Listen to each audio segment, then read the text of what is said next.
कगार पे है और उसके खतरों से आगाह भी कर रहे हैं डॉक्टर साहब। नई प्रजाति जो आ रही है उसके लिए विभाग सुविधाएं भी दे रहा है कि हम ट्रांसपोर्ट की व्यवस्था करा के आपको करनाल से, पंतनगर से, धनौरी से, जो 12,221 आप बता रहे थे वो धनौरी से मिला होगा आपको। हाँ, और उस पर जो मूल्य ज्यादा रहता है उसकी व्यवस्था भी विभाग ने की है, आपको मिल गया होगा उसका अंतर मूल्य भुगतान। तो इस तरह की सारी सुविधाएं दी जा रही है। दूसरी अभी इफको का ये दिखाया गया है कि भाई यहाँ पे नैनो डीएपी, नैनो यूरिया रखा है।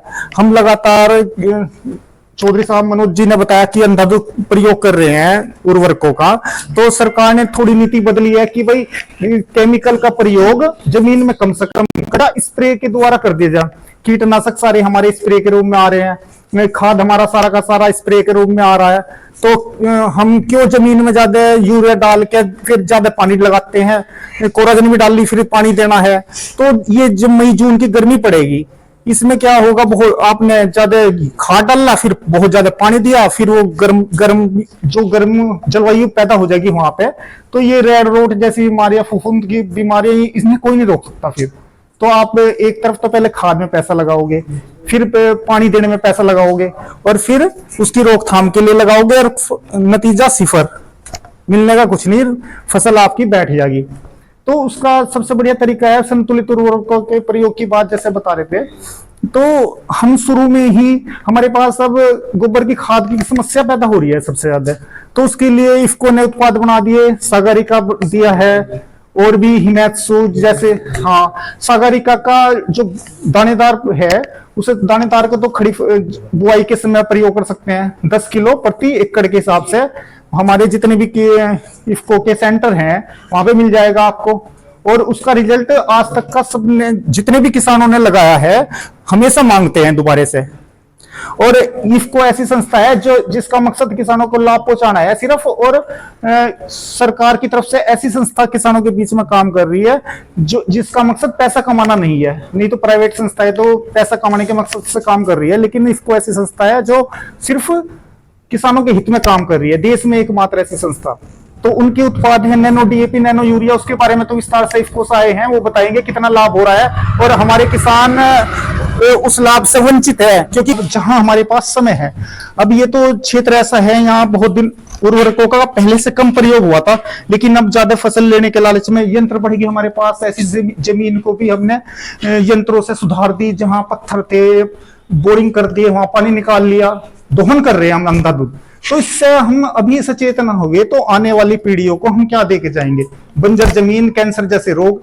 तो उनके बारे में तो हमें आज ही सोचना पड़ेगा। हमारे धन दौलत सब रखे रह जाएंगे, कार कोठियां सब रखे रह जाएंगे, अगर हमारा स्वास्थ्य सही नहीं होगा। तो सही स्वास्थ्य के लिए क्या है, थोड़ा पैटर्न बदलो, संतुलित उर्वरकों के प्रयोग की वजह के क्या ध्यान रखें हम पूरा, कि भाई सागरिका जैसे तत्व उसमें 20 तत्व मिल रहे हैं, हमें वो देना पड़ेगा, जिंक देना पड़ेगा, सल्फर देना पड़ेगा, खाली यूरिया से काम नहीं चलने का। डीएपी और इसका यूरिया का प्रयोग छिड़काव के तौर पर कर दिया जा। और बाद में भी एक इसमें आता है नैनो यूरिया फास्फेट आता है, तो उसमें भी फास्फोरस की मात्रा तो डाई की तरह ही प्रयोग होता है। वो अभी ये इसमें रखा है एनपीके 19-19-19, उसमें भी तीनों तत्व मिलते हैं। फिर पोटास की कमी होती है, खड़ी फसलों में हो जाती है, गिरती है ना जो फसलें, वो पोटास की कमी से गिरती है अधिकतर। गेहूं जैसी फसलों में तो पोटास की बहुत आवश्यकता होती है। तो गन्ने में भी थोड़ा रोगों में भी उसका अगर पोटास हो जमीन में और फसलों पे पोटास दे रखी है हमने, तो थोड़ा रोग लगने की संभावना भी कम रहती है। तो इन चीजों का हमें ध्यान रखना पड़ेगा। जब हमारी फसल कट के जाती है तो बहुत सारे तत्व लेके चली जाती है अपने साथ में, तो उनकी हमें दोबारा से पूर्ति करनी पड़ेगी। तो इन चीजों को हमें ध्यान रखना पड़ेगा। हम जब स्टोरों से दवाई खाद लेने जाते हैं तो हम थोड़ी सलाह भी मान ले, वहां पे जो कर्मचारी हमें खाद दे रहा है, दवाई दे रहा है, तो उसकी थोड़ी सी सलाह मान ले, वो जो चीज बता रहा है उसकी सुन ले, क्योंकि वो भी अनुभव के आधार पर ही बताता है।